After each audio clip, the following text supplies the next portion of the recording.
Hey everyone, and welcome to Chef AJ Live. I'm your host, Chef AJ, and this is where I introduce you to amazing people like you who are doing great things in the world that I think you should know about.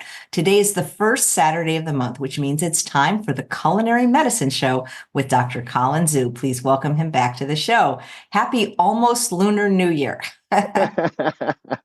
Thank you so much. I'm really thrilled. I'm really thrilled to kind of share a couple of stories. But number one, how are you doing today, Chef Doing AJ? good. I mean, now that it's February, we don't say Happy New Year anymore. We say Happy Lunar New Year. Yeah. Although, Lunar New Year, because it follows the lunar calendar, it's different. Sometimes the New Year is in January, sometimes it's in February, but it's never, I don't think it's ever in March. So it'll either swap between January and February. And it's really interesting because if you follow the lunar calendar, it would not actually be 2024. It would actually be somewhere like 4,700. Like it would be in the year 4,700 something and change. I forget exactly what it is. So it's crazy. Well, it's kind of like, in the Jewish New Year, I think it's like it's in the 5,000 something, and that's in September or October. I didn't know Jewish had Yep, they okay. have a Jewish calendar, and I don't really remember what year it is, but the last time I checked, it was like 5,700 something. Like Yeah. So I We're don't old really people. know. We're Yeah, old people. we's old. So number one, thank you for hopping on, everyone. Really excited. So this episode, we're going to kind of go in kind of a couple of parts. One is the title of the episode is, food for heart health, and then food for prosperity. And so this month is February, right? So we are, celebrating and focusing on heart health. And I'm going to be making a smoothie, but not just any smoothie. I call this the ultimate blood pressure optimizer. And the reason why, and I'll get into it in a second, is blood pressure is the number one risk factor for so many conditions that we face as a nation, especially as Americans. And, the ingredients that I put together is going to kind of encapsulate, based on the best available science, the ingredients to optimize your blood pressure, and then just kind of strategies in terms of, what do we face as a nation in terms of what is surrounding us, right? Since the 1970s, a lot of automation, a lot of processing has occurred, similar to like post-war too. In terms of the advent of TV dinners and Swansons and things like that. So that same thing happened around the 70s. And if you follow obesity trends, that's where the trends started to take off. And we noticed that there's a lot of automation. That's when everything started in terms of urbanization and globalization. Tourism in China, for example, didn't really open up until like the late 70s after Nixon established better relationships. I wasn't alive during that time, but I was. but you remember that, right? A little bit, yeah. The advent of globalization in terms of obesity, diabetes, those are increasing, unfortunately, because everyone loves to follow the West. Everyone loves to follow Americans. And unfortunately, we have really poor healthy habits, and that's where Dr. Colin Campbell with his China study and, all that stuff, it talks about all those different things, so we're going to go into a smoothie recipe. Oh, do you have anything to say about heart health or anything like that? Well, I know that February is Black History Month, Heart Health Month, and Celebrating Valentine's Day. all the Valentine's Day. Valentine's Day. Have you ever made a special Valentine vegan dinner? Well, I've made a special Valentine dessert, and usually what I do is I make one of my own desserts, but I have a heart-shaped pan, so that's kind of what I've done.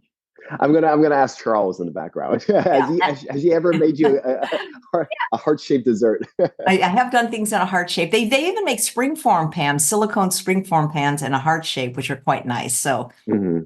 yeah, Awesome. I think people think of chocolate for Valentine's Day. I don't know why, but that seems like Yeah, what people think for of when sure, they think of for Valentine's sure. Day. because you For can get a sure. big box of heart-shaped chocolates. So. And I'm going to be demonstrating what I call the ultimate blood pressure optimizer smoothie. And so for this particular recipe, this is a very quick and easy recipe that you can implement at home. And the reason why I call it the ultimate blood pressure optimizer smoothie is because the ingredients that I'm putting in are all geared towards lowering your blood pressure. Okay.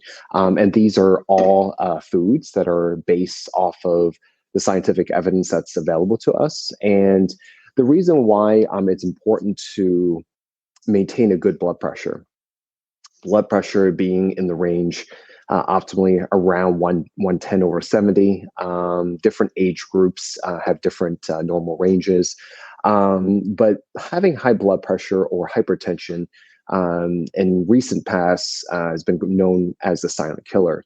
But it's one of the number one risk factors, one of the number one modifiable lifestyle changes that we can do for ourselves that's preventable, that you can decrease a significant amount of risk for other chronic diseases.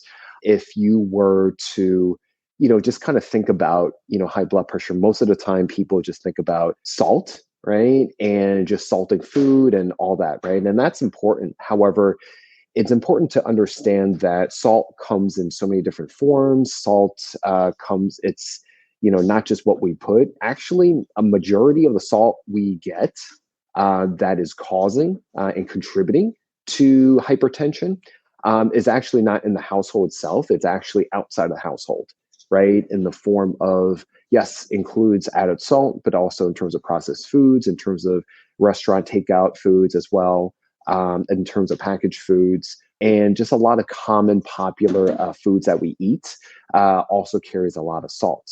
So, for example, in children, the number one source of salt for children and teens is pizza. Okay. For those you may not know, we all love pizza, right? For adults between 20 and 50, the number one reason for salt is actually in chicken. For those that you may or may not know, chicken is actually injected with salt water. Okay. And this is to artificially inflate the weight, for other cost effective means. Okay. But that increases the salt content. Right. And then for adults that are greater than 50, the number one ingredient for salt in foods that we eat is actually bread. Okay. So it's very, very important when you're checking for packages and a nutrition label, make sure when you're checking for it, make sure it's less, there's less sodium, Na, in milligrams than the calories in the package to be able to control for it. The American Heart Association suggests around 1.5 grams of sodium per day. Okay. But the average American actually consumes actually 3.5 grams per day. Okay. And if we're able to cut, even sodium down by half a teaspoon per day, we're able to prevent 22% of strokes, 16% of fatal heart attacks. Okay. And it's it's one of the number one risk factors that we can, essentially decrease. It's in, processed meats, it's in eggs, it's in dairy, all this can also decrease high blood pressure as well. Okay. So those are, foods that we want to be mindful of. Okay. So based off of the available science, ingredients that I'm going to be putting into this is there's going to be frozen berries. Okay. So frozen berries in terms of blackberries, blueberries, strawberries, raspberries. Frozen berries are great because it has a high amount of antioxidants, especially polyphenols. Okay. Berries are very, very important in terms of the amount of antioxidant content in it. Generally, in terms of plants, it has 64 times the amount of antioxidants in animal-based foods. Okay. And the reason why that's important is because it helps to, address the oxidation process that happens to our bodies. It's kind of like rusting to a car. Okay. So that's very, very important. What we're going to include here is we're going to include beets. Okay. Beet juice and beets itself. I'm actually going to be including beets and green, dark leafy greens. I'm going to be putting arugula. When you have nitrate rich foods, which these foods have, a lot of dark green leafy Swiss chards, kale, things like that, dandelion greens, things like that. It gets converted into something called nitric oxide, which becomes a vasodilator. What that means is that it opens up.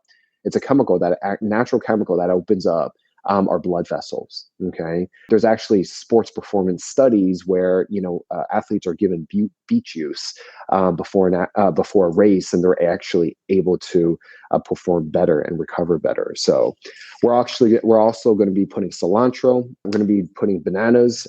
This helps to make it more smooth as well. I like to sweeten it a little bit with a little bit of a Honeycrisp balls. Watermelon. Okay. I'm going to be putting lemons into this, and that also prevents the oxidation process. Garlic, ginger. These are some of my bases for generally the smoothies I make.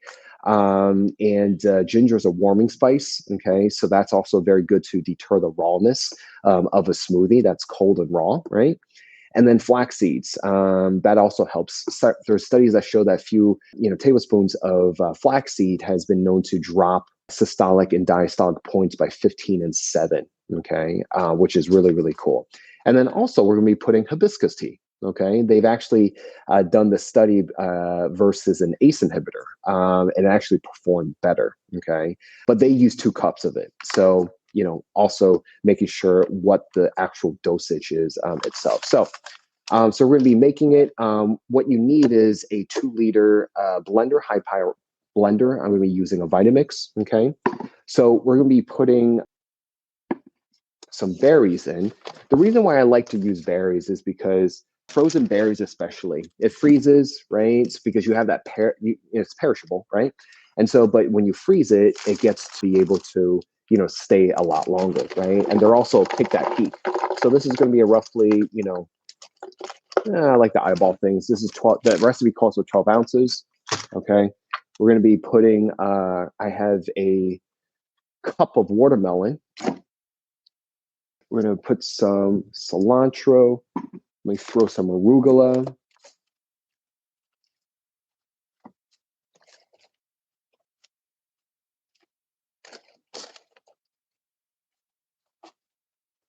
In general, if you are newer to having more plants in your life, definitely my rules of thumb is to stay in the produce section. Okay. Whole food that's unprocessed, doesn't have a nutrition label. Okay. And also, real food is perishable. It's going to die eventually. And we're going to be putting around 2 tablespoons for this one. For me, generally, I like to put flax seeds, chia seeds, hemp seeds, and walnuts. Those are, pretty good sources of omega-3s, which is very, very important that you get to preserve the structure and integrity of your brain. I'm pretty sure some of us would like to prevent cognitive decline, right? So we got some garlic, ginger, and then our hibiscus tea. So here we are. So this is a Honeycrisp apple. So I just like to quarter it and core it as well.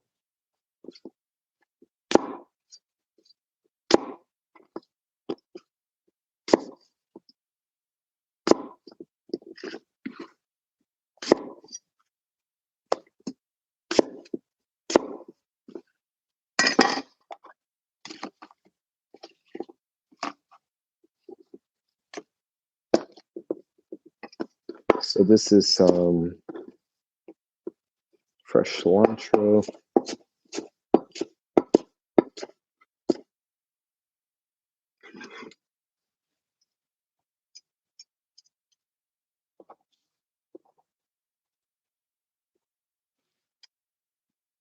And then the lemons.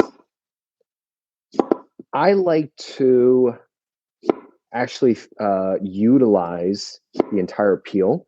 A lot of the nutrition is actually still in the peel. So it's important. And also it helps the smoothie last longer.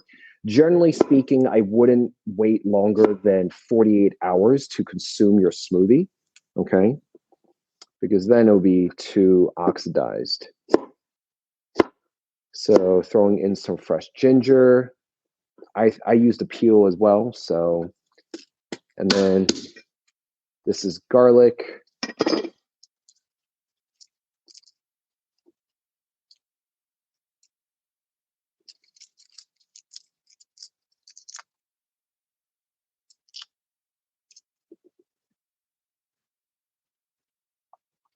And then for hibiscus tea, you want to make sure you got boiling water. You pour it in and you steep it generally around for 3 to 6 minutes. Okay. So we're going to do that with this.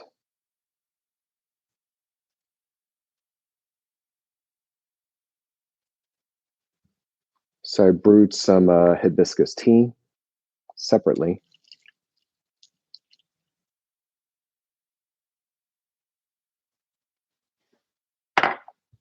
Also, other foods that you can add as well is whole grains. Whole grains are very, very important as well. We talked about flax seeds. We talked about hibiscus tea, watermelon, and dark green leafy greens. Also, high levels of potassium, which a lot of us are actually missing. And then also beans. Beans are also very, very important to add in. And as you can see, we want to be able to diversify as much plant food as possible. There's something called the microbiome, which we are learning more and more about. And the microbiome, which generally speaking, holds 39 trillion other residents inside your body as well, microorganisms. They work best with a huge diversity of plant foods spanning the plant kingdom, which is interesting because there's actually 300,000 edible plants on the planet, and we actually only consume about 200. So we don't actually get that much diversity. So it's very, very important that we diversify, kind of like diversifying a stock portfolio. What I'm going to do is I'm going to blend this up, and I'll be right back. All right, guys. So I am done blending. So this is what it looks like. Okay, it's a beautiful red burgundy type of color. And then you're taking a mint leaf and putting it on top like this. And that's what it looks like. So this is what you can do to optimize your blood pressure, lower your risk of high blood pressure and hypertension, and also all those other chronic conditions that are associated with it: aneurysm, stroke, kidney disease, heart disease. Those are the ones that kill the most Americans. So very, very important. So definitely making sure what you put into your body is good for you. So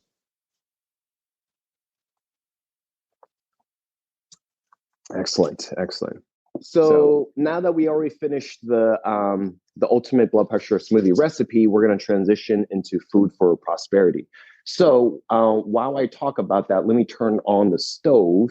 I'll walk going. So what I have on the stove, just to kind of transport you here, is I have a wok, and it's kind of halfway filled with water, and we're just going to heat it to a boil. All right. So while that's getting heat up, we're gonna have I'm gonna cook some quick noodles. Okay, this one's a little bit special. In Cantonese, we call this churn sao mi, and what that translates to is prosperous noodles. So what that means is that there's a lot of symbolism in the Chinese culture, and again, like we're talking about, next week is going to be the start of Lunar New Year. And it's celebrated for 15 days. Our New Year's is celebrated for 15 days. It starts on the 10th this year, and it's a very prosperous year, 2024, because it's in the year of the dragon. Dragons are symbolized to be a mythical creature representing a lot of strength, a lot of vitality. It's a lot of good fortune, to come. So if you're born in the year of the dragon, I don't know the years offhand. I know one famous person that was born in the year of the dragon, and that's Bruce Lee. He was born in 1940. And so if you're in the year of the dragon, so it's very a lot of fortuitous things to come. So definitely read up on that. So our year is spent over 15 days. What's interesting is that on the 7th, as per our culture, it's everyone's birthday. By the seventh day, it's everyone's birthday. And so when it's your birthday, we celebrate birthdays with, a lot of good fortune, a lot of good, we talk about prosperity a lot. So Chern Salmin is basically talking about symbolizing where you are eating things that represent things that are prosperous, right? So the noodles that I'm going to be using are they're made out of buckwheat. So I have some dry buckwheat noodles. These are one of my favorites. Now, if you do not have an Asian market around you, buckwheat noodles, or in Japanese is also called soba noodles. They're actually very popular nowadays. So you could find it in your traditional, conventional grocery markets. You could. I know pho, like the Vietnamese noodles, those you can find in certain markets, in traditional markets as well. So you just kind of have to look. But buckwheat noodles are brown. Chern Salmin basically means that the symbolism is the length, right? I don't know, AJ, have you ever seen noodle shops, Chinese noodle shops, where they hand make the noodles and they like stretch it out? You're close to San Francisco, so well, 2 hours, but yeah. yeah, closer to me. Yeah, that's true. So so in those restaurants, those are called lai mi. Okay, so what that means is that it translates to physically actually stretching these noodles. So the longer the noodle, the longer your life. Okay, it represents longevity, right? And I know a lot of your episodes, talk about longevity. The Blue Zones talk about longevity. So in our culture and symbolism, we talk about it in the form of noodles. Okay, if you don't know, so rice and noodles are our comfort foods, right? It's kind of like our mac and cheese, right? So for me growing up, it was always soup noodles. That's our our comfort food. So. And the goal of it is to consume it. This is hilarious. The goal of it is to consume it without actually biting into it. So you kind of eat, you kind of like slurp it, and then you try to swallow it, and you try not to like bite it. Because if you bite it, what that represents is that you're cutting your life short, if that makes sense. Very interesting. So what we're going to do is I'm just going to open the package. So I'm going to be doing it in terms of a serving 1 to 2. It's interesting that you say that rice is your comfort food, because I always think of it as like a staple food. But for me, it really is a comfort food, especially white rice. Whenever my tummy hurts or I just, white rice is just, I love it so much. Mm-hmm. Everyone loves it. It's And why does it get staple. bashed so much? I mean, if white rice was as bad as some of the doctors say, how did the whole Asian culture thrive for all these years without obesity, without heart disease and diabetes, if white rice was the villain? I think a lot for our Chinese culture, because we eat so much vegetables, so that's another thing for New Year's too. It's about balance and harmony, right? So we focus on dishes where it has everything. So we eat a lot of vegetables. So that's why when I transitioned to whole food plant-based, it wasn't that hard because I grew up with a lot of vegetables. So, all that fiber that you consume, takes care of, the how do you say it? The strip part of the rice compared to like brown rice, right? All right, so we have a wok that is boiling, like so. As this is boiling, you can see it right there. Okay, so I will do. It's already. So I'll do like 2. So like I said, this is in servings of 1 to 2. Okay. So that comes up to a boil. You put 2, I guess, units of noodles. I don't know what the actual. You take 2 units of noodles, and then you just kind of let it go right here. And I'll take care of this in a second. While that is going, we'll come back over here, and we're going to start cutting up. So what I have here is a couple mushrooms, different kind of mushrooms. If you don't have an Asian market, then you may not see these guys in your market. So, Chef AJ, do you think you can identify what these guys are? Is one of them called enoki or king oyster? This is, but as you can see, it's not that big. These are the mini kinds. These are mini kinds, mini king oysters, actually. And you And know, then, those are the ones that the chef here uses. He uses the long ones and he takes this tool and he makes noodles, and they are noodles for the pho, but they look just like your wheat noodles. oh, They're interesting. delicious. Yeah. I love mushrooms. In plant-based and vegan cuisine, like mushrooms are king in terms of umami, right? If you think about this, well, it's a fact, but monosodium glutamate is actually derived from mushrooms because mushrooms have glutamic acid in it.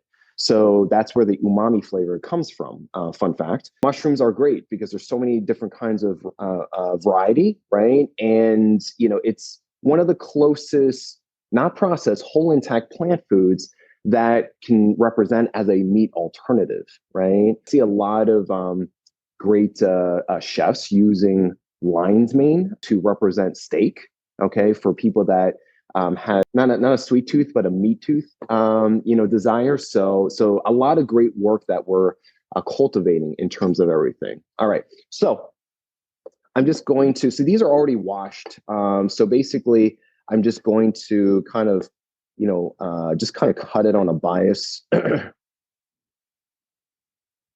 And then as the noodles are, boiling, basically they're kind of, you kind of have to, in terms of noodles, you just basically, it's different from pasta where you're looking for al dente, right? So a trick that we do, and I'll show you, but I'm just going to tell you now, is you take a pair of chopsticks, and if you're able to pick up one strand of noodle and you're able to break it in half with the chopsticks, then it's done. So you don't really need to chew on it or try it out to see if it's al dente. So these are mini king oysters. So I'm just preparing them to kind of throw in a little bit. These are wood ear. These are wood ear mushrooms as well. So I'm actually not gonna, I don't need to cut these, but I just wanted to show you. So I'm gonna put these aside as well. Wood ear, I think there was an episode that I did with you guys a few episodes back with Buddha's Delight. And so I use wood ear in that one as well. So, and then here I'm just gonna cut some scallions that we're going to garnish in a little bit.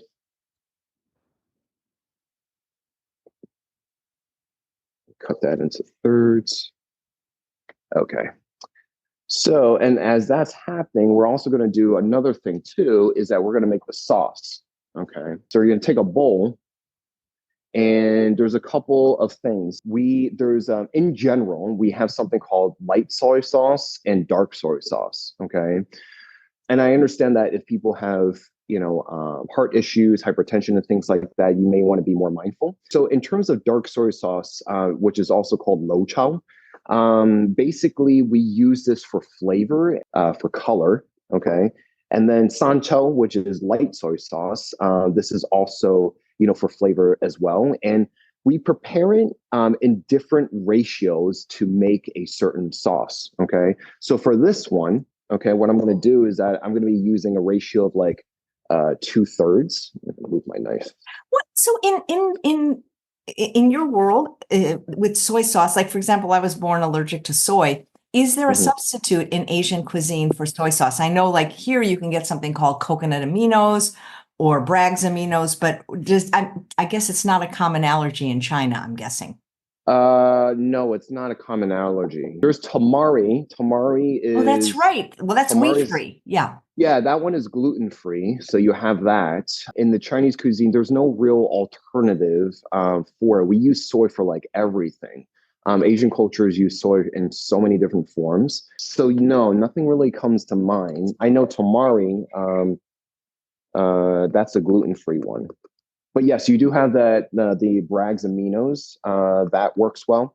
So what we're going to do is I'm going to put in maybe like a tablespoon of tapioca starch. Okay, so it looks like this. Okay, you can use cornstarch, but tapioca starch is healthier. So Just going to do a little bit, maybe like a teaspoon, not a tablespoon. Okay. And what you want to do, I have clean fingers. Let me pull this down here. So what you want to do is you can take a spoon. You want to break up the little clumps. Are tapioca pearls and tapioca starch the same thing? Yeah, they're derived from the same thing. Correct. But I think the pearls, it's not gelatin, but they make it a little bit more, because they're boba balls. So they add something to it to make it more gelatinous. Don't know off the top of my head what that is. Let me see. Add a couple more.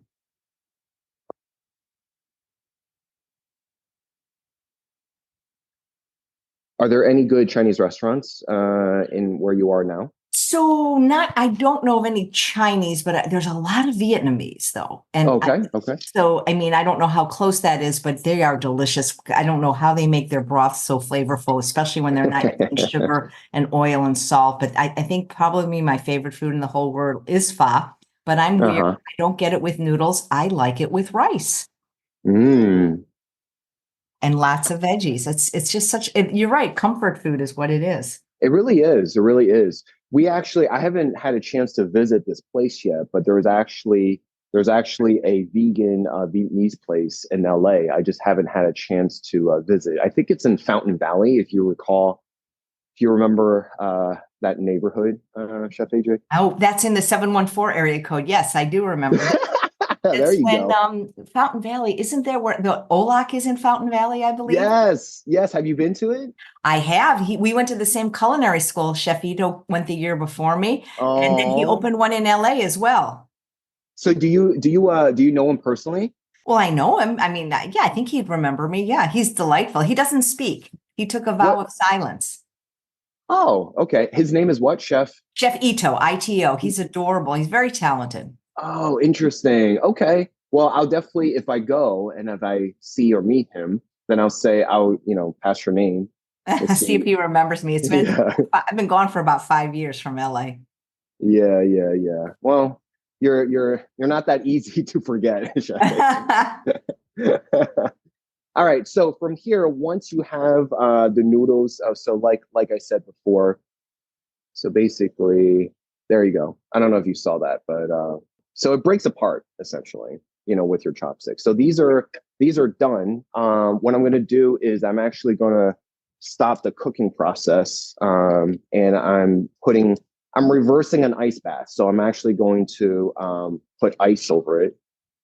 And the reason why I'm doing this is because there's a certain texture that you want to achieve with these noodles. It depends on how you're cooking the noodles, right? The noodle desirability for this is that you want it to be like not just soft but firm at the same time, and it's supposed to be like a certain consistency of slurpiness. That's the best way I can describe it. It's a certain consistency of slurpiness, and slurping in our culture. It's acceptable to slurp noodles, right? Because did you ever watch that show, Extraordinary Attorney Woo? No, what is that show about? It's the best. It's on Netflix. It's about a Korean autistic attorney. It's the most delightful show. But there's a lot of scenes where they're having noodle soup and they literally are making a lot of noise. It's like, so they're all doing it. So I'm thinking you're supposed to do that, right? Yeah, exactly. Slurping is really, really important because that lets us know whether someone is enjoying the food or not, right? So that's what's happening. So what we're going to do is that we're going to transfer this to a bowl. I always think of, do you remember that cartoon movie? Was it Kung Fu Panda? Yes. One of my favorites. His father always said, "We noodle people, son. We noodle people." Yes, it's true. It's true. We are noodle people. I love it. I always think about that. Another fun fact, that's how spaghetti was invented. We actually created noodles first and then spaghetti. I think it was Marco Polo. All right, so we did that. So I'm going to drain this out. Have you ever used alternative noodles? Not necessarily instead of, but just in addition to your creations, for example, spiralized zucchini or potatoes or kelp noodles, or parts of palm noodles. There's just so many different shirataki noodles, for example. For sure. Okay, so what we're going to do, let me answer that in a second. So we're going to do a splash. In traditional cases, you would do oil here, but I'm using a splash of water. Turn up the flame. We're going to make the sauce next real quick. Yes, I've done spiralized different kinds of vegetable noodles. Those are always fun because it has a color. You're incorporating a serving of veggies. Yeah, they're really fun. I like spaghetti squash. I think those are really good. All right, so from here we're gonna take our sauce mixture. So once I'm gonna wait until it comes to a boil.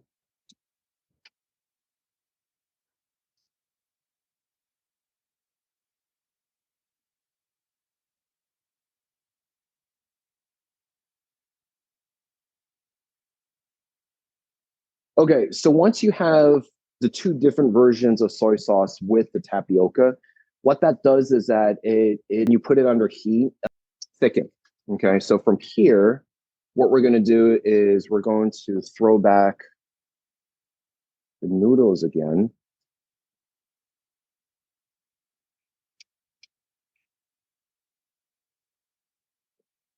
And then also I'm going to throw in the mushrooms. What's so great about mushrooms from a health standpoint? Because I'll be honest, I'll eat them because I know they're good for me, but they're not my favorite food. I don't really love them. They're not your favorite food? Not really. I mean, I love the flavor of like that mushroom brings, like in a broth, but I think it's something about the texture. They kind of creep me out unless they're air fried or put into noodles. And I don't know why, but I'm curious, why are they so good? So different mushrooms have different kinds of, properties. We found that certain varieties are they have like anti-cancer properties. The fungi kingdom is just very extensive. In terms of fiber content, they live in a different kingdom on its own.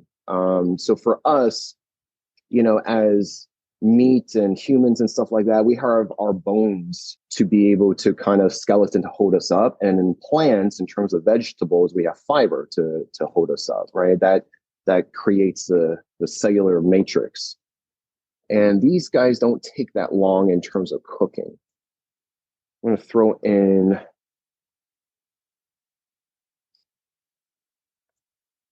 I love scallions, though. They're my favorite. all right, we'll transfer it to a bowl or a plate.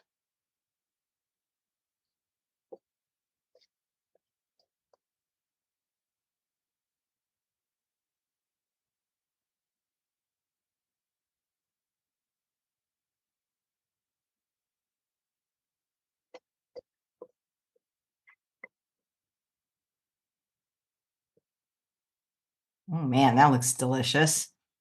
I need to plate it on a bigger plate. All right.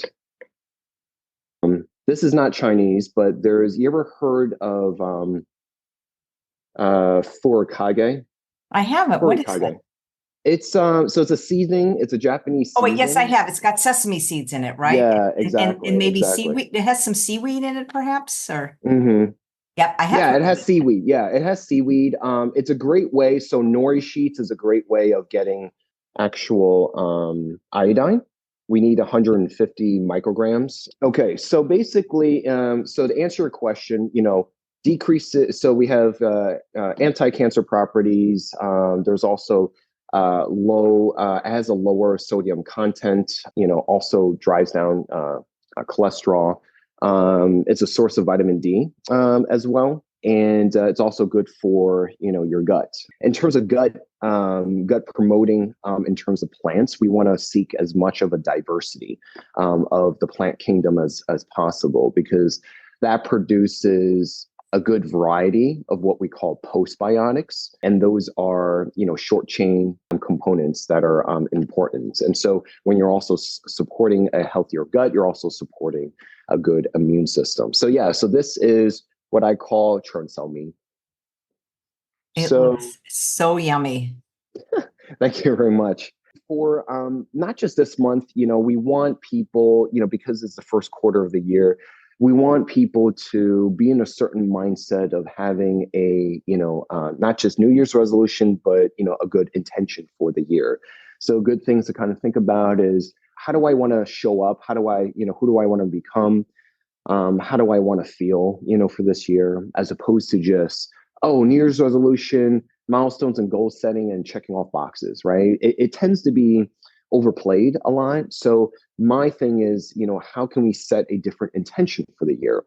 We had our own year, New Year's 2024 turn, and now we have a lunar New Year. So in essence, every day is a new day, right? And as long as you are not focusing too much and dwelling on the past, focusing on the moment, and focusing on how can I show up as my best self? How can I show up for others? And what kind of intention do I want to create for this new year? So yeah, I leave you with that. The blood pressure, ultimate blood pressure smoothie, and as well as churn salmine. So this is going to be interesting to kind of consume this without biting. So that looks good. Hey, so someone submitted a question specifically for Dr. Zhu, if you wouldn't mind answering it for one of our viewers. Okay, thank you. And her name is Judy, and she says that she's whole food, plant-based, vegan, mostly SOS free for more than 3 years, and she's an underweight female in her late 60s. In her past 2 metabolic panels, her sodium was low, 128 and 129. Normal is 135. Is that really low when it's that close? I don't know. Yeah, that's it's pretty low. Close.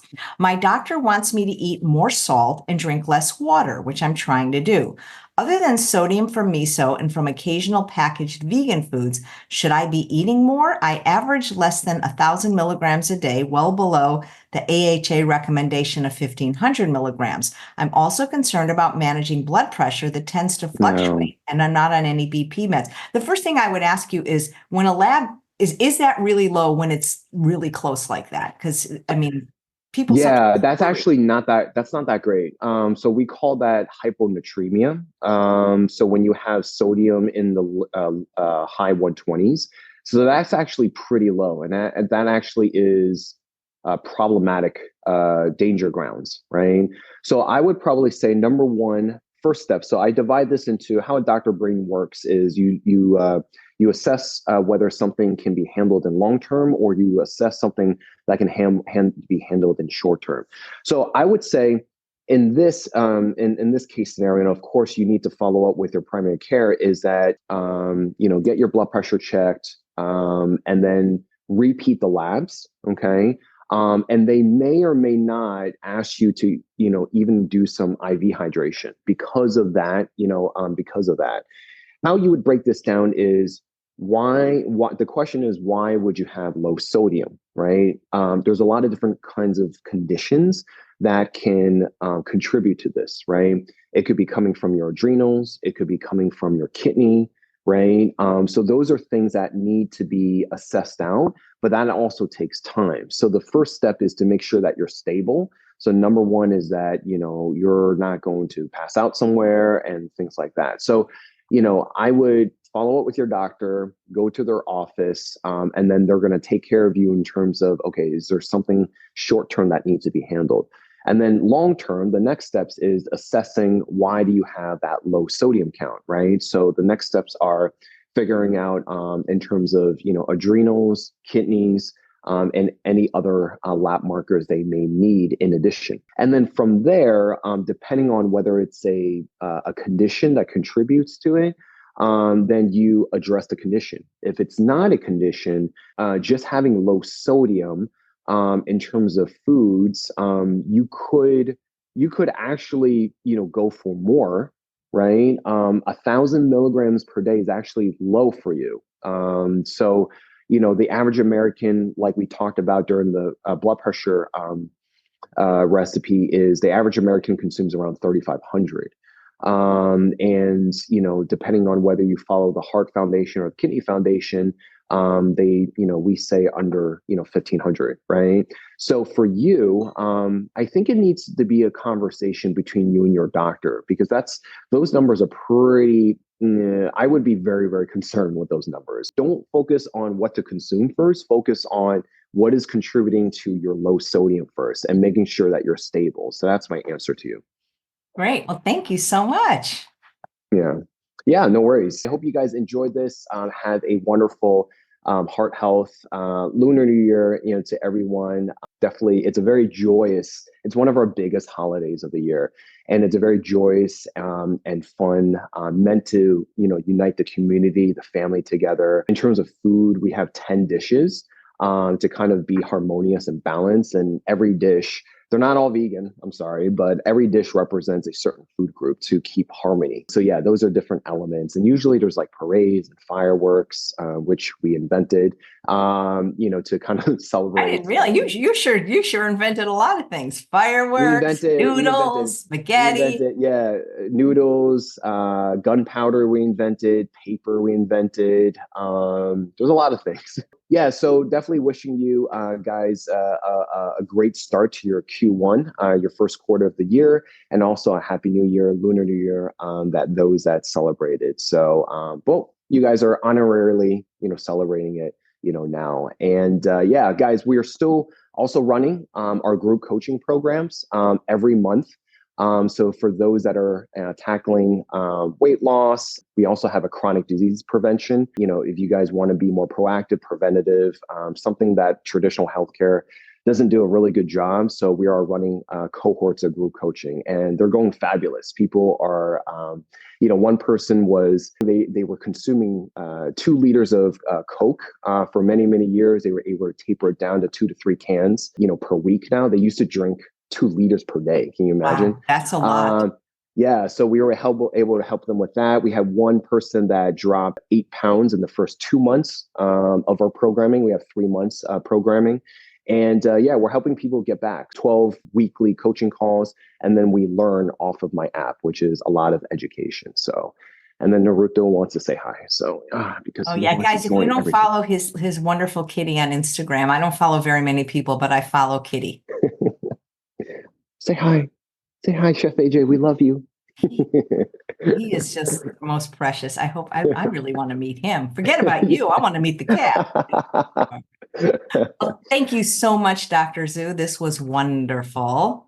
Awesome. Awesome. Yes. We'll put everything in the show notes for you guys to follow up. Thank you so much, Chef AJ. You're a beacon and a rock star in our community. And we appreciate you very, very much. So thank you for having me again. Thank you so much. And thanks all of you for watching another episode of Chef AJ Live. Please come back tomorrow at 9 a.m. Pacific time for Chef Del. He always has fabulous recipes. Take care, everyone. Bye-bye.